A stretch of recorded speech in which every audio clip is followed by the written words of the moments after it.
Bonjour à toutes et à tous, on se retrouve aujourd'hui pour les week-ends Cdiscount spécial gaming. Et comme d'habitude, vous le savez, je vais vous présenter une sélection de PC portables, cette fois-ci sur Cdiscount. Comme d'habitude, si vous avez des questions, lâchez un commentaire, la taille de l'écran, ce que vous voulez en faire et le budget que vous avez. Avec ces trois éléments, je vous sors le meilleur rapport qualité-prix du moment pour votre besoin. Comme d'habitude, en description, vous avez toutes les infos des PC que je vous présente. Et n'oubliez pas de vous abonner et à lâcher un pouce en l'air. Allez, sans plus attendre, c'est parti, on commence tout de suite avec le PC portable gamer Lenovo Lock 15 pouces, cadencé jusqu'à 144 Hz, avec une RTX 4060 à l'intérieur, cadencé jusqu'à 115 watts, alors souvent c'est du 120 watts, là 115 watts de TGP c'est pas déconnant, Core i5 12450H à l'intérieur, RAM 16 Go et 512 Go en stockage. En termes de visuel, ce PC il est assez sobre, on va dire qu'il peut faire gaming, mais en même temps vous pouvez le sortir assez facilement si vous voulez vous en servir entre guillemets en tant que productif, dans une école, qu'on lui prendre des notes, etc. Faire du gros productif avec, pas forcément. Malgré tout, il est plutôt bien équipé pour 849 €. On est sur un très bon rapport qualité-prix. Allez, on enchaîne avec le HP Victus 16. Celui-ci, je ne le présente plus, mais je vous le mets dans la sélection comme d'habitude. Écran 16 pouces, cadencé jusqu'à 144 Hz. En même temps, vous avez un joli pavé numérique, le pad, etc. On est une fois de plus sur quelque chose de très sobre qui peut permettre d'aller dans les cours, etc. À l'intérieur, on retrouve un Core i5 13500H, donc un i5 en 13e gène, c'est très beau. 16 Go à l'intérieur, 512 Go en SSD et une RTX 4060, donc rien de déconnant sur ce PC pour 900 €. Un très bon rapport qualité-prix, ce n'est pas forcément un gros budget à mettre. Une 4060, c'est mieux qu'une 3060 ou 3050, on est quand même sur une gamme au-dessus. Allez, on continue avec de nouveau un lock 15 pouces, 15 jusqu'à 144 Hz. Alors, un look un petit peu différent sur ce lock-là. On voit le petit déport de la caméra en haut qui est assez sympa, hein. Ça rend bien, je trouve. Ça donne un look un petit peu plus saillant, un peu mieux niveau visuel. J'aime bien de mon côté. Comme vous pouvez le voir, il est assez fin en termes d'écran. Même l'épaisseur, c'est pas un gros monstre. Malgré tout, il a un beau taux de refresh sur l'écran, vu qu'il laisse un écran 144 Hz, 100% de sRGB, je vais y arriver, effectivement, donc ça veut dire qu'il y a un très bon rendu des couleurs, AMD Ryzen 7 7435 HS à l'intérieur, RAM 16 Go, en DDR5 bien évidemment, hein, ça il ne faut pas l'oublier, 512 Go de stockage, et une 4060 cadencée jusqu'à 105 watts. Alors vous allez me dire 5 watts c'est un petit peu plus bas, oui, mais malgré tout, ça reste une bonne carte graphique pour 1000 €. Donc on n'est pas déconnant sur ce PC, et surtout c'est qu'il a un look très futuriste, hein. On est quand même sur des PC qui ont de la gueule. Moi je trouve ça assez joli, je trouve qu'ils ont fait des gros efforts, hein, chez Lenovo là-dessus, donc à tester si vous avez l'occasion.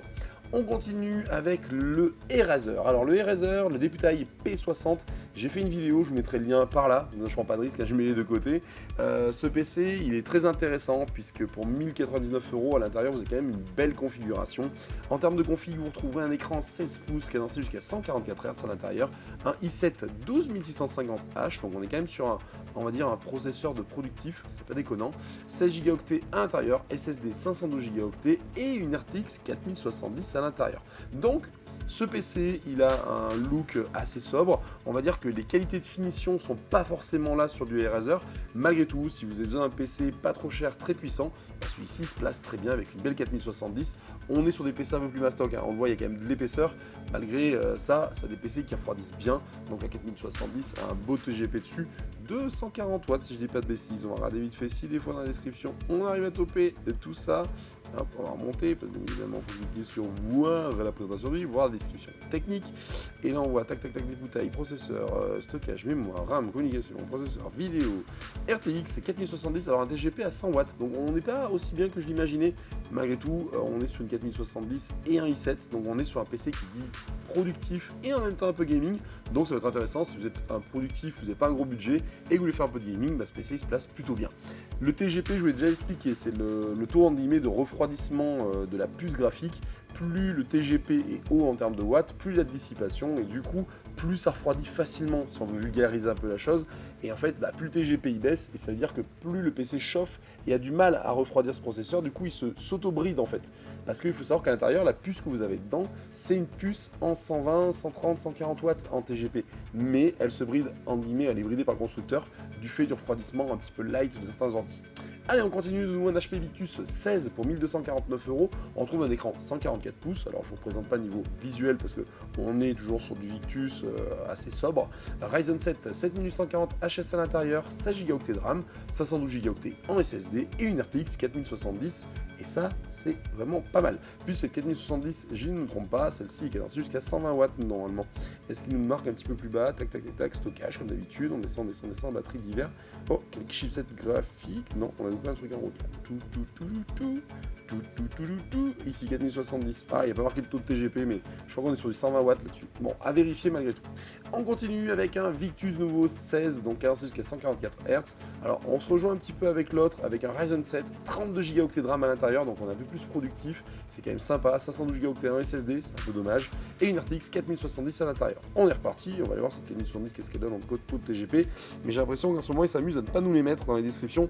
C'est pas très cool, et surtout, c'est qu'on se pose toutes les questions en général. Mais celle-ci a un bon TGP normalement. Alors, je vais pas m'avancer, hein, parce que s'il n'est pas top, vous allez me dire, ah, il est pas bien Arnaud. Donc, au cas où, n'hésitez pas dans les commentaires à me demander le taux de TGP, j'essaierai de vous répondre sur celui-ci si vous avez besoin. On continue avec un Lenovo Legion Pro 5. Alors on est sur un 16 pouces, alors on est encore sur un Legion. Les Legion, j'aime bien leur look. Alors on est sur des PC un petit peu fat quand même en termes d'épaisseur, mais qui se refroidissent plutôt bien, vu que là on le voit, on est une 4070 avec un taux de TGP de 140 watts. Donc là on est vraiment bien, c'est-à-dire que ce PC refroidit très bien, il gère très bien, on va dire, la partie gaming. Alors on a des beaux ventilos à l'arrière, on le voit. Donc pour moi l'épaisseur joue, ça permet de dissiper plus facilement la chaleur que les PC très fins. Petite information, si vous avez du MSI Cine et vous dites « Ah, c'est intéressant, il est pas cher avec une 4070 », attention, les Cine, donc du coup, vont être très bruyants, et le problème qu'on a à l'intérieur des Cine, c'est qu'ils sont très fins, du coup, les taux de TGP en général ne dépassent pas les 120 watts, donc c'est pas top. Malgré tout, ce Légion, donc il a Ryzen 7 7745 HX à l'intérieur, 16 Go en WQHD, donc on est en gros sur de la 2K cadencée jusqu'à 165 Hz, c'est pas déconnant. RAM 16 Go, c'est un petit peu le côté un petit peu bas je trouve, et les 512 Go de SSD, mais comme je l'ai dit, la RTX 4070 c'est vraiment top à l'intérieur pour 1500 €. Il se place très bien, sachant qu'aujourd'hui on est un petit peu light sur la RAM et sur le disque dur. Savoir que ces choses-là se changent. Demain, vous ne changerez pas la carte graphique en 4070, vous ne la toucherez pas à les souder à la carte mère, donc c'est mort. La même chose pour le Ryzen 7, lui aussi il est soudé, donc vous irez pas loin. Par contre, la RAM, vous pouvez la changer facilement. Et en plus de ça, vous ne faites pas forcément sauter les garanties constructeurs, sauf si effectivement en ouvrant, vous allez tomber un verre d'eau dedans, du café, c'est encore autre chose.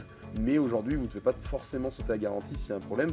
Si demain vous avez un souci, par exemple X ou Y composant crame, si vous le renvoyez et qu'il voit que ça n'a rien à voir avec ce que vous avez touché, il vous rembourse, ça va de soi. Ou il répare le matériel. Allez, on termine avec ce 8ème PC, c'est le Asus TUF Gaming A17. Celui-ci, j'ai failli l'oublier la sélection, mais ça aurait été vraiment dommage parce qu'il a un écran de 17 pouces cadencé jusqu'à 144 Hz. Là, on est sur un look un petit peu plus gamer, on a quand même ce visuel un peu bling bling, mais pour un 17 pouces, on retrouve un beau clavier assez grand avec le numpad à côté, le touchpad. Et je me suis pas perdu cette semaine, la semaine dernière, je me suis loupé. RTX 4070 à l'intérieur, cadencé jusqu'à 140 watts de TGP. S'il me le marque, ça serait sympa parce que j'en suis quasiment persuadé. Affichage mémoire, stockage audio, communication, entrée batterie. Alors j'ai loupé encore une fois. Ici, TGP 140 watts, et là on est sur un bon produit, 140 watts en TGP, c'est un peu le maximum qu'on peut avoir sur une 4070, on va dire mobile. AMD Ryzen 7 à l'intérieur, 7735 HS, RAM 16 Go, un petit peu limite, 512 Go en SSD, mais ces deux-là se changent assez facilement. Vous pouvez être sur un petit upgrade en vous disant, allez, je mets 1500 balles dans ce PC, au début ça va bien aller, etc. Et dès que vous allez voir que vous galérez un petit peu, je sais pas, sur certains jeux, ou pareil sur certains moments productifs, vous avez un petit peu de choses un peu lourdes à passer et que ça sature un peu, vous mettez un petit billet, passez à 32 Go de RAM, ça coûte 100-120 €. Les 512 Go en SSD, pareil, vous mettez pas la même chose en SSD, vous êtes sur du 1 Tera, 2 Tera maintenant, donc on peut être très bien avec le changement du petit matériel qui se fait. Demain, encore une fois, je vous conseille des PC avec des belles cartes graphiques, avec des bons processeurs. Ça évite tout simplement de se dire qu'on est bridé dans le temps. Ce PC, il va être upgradable. Voilà, on va le dire. Ça peut être un petit upgrade dessus. Si vous n'êtes pas à l'aise, vous trouvez un magasin. Aujourd'hui, si le mec n'est pas trop un voleur, il va vous faire ça pour pas très cher. Surtout si vous lui fournissez. Alors, fournissez le matériel, il risque de gueuler un petit peu.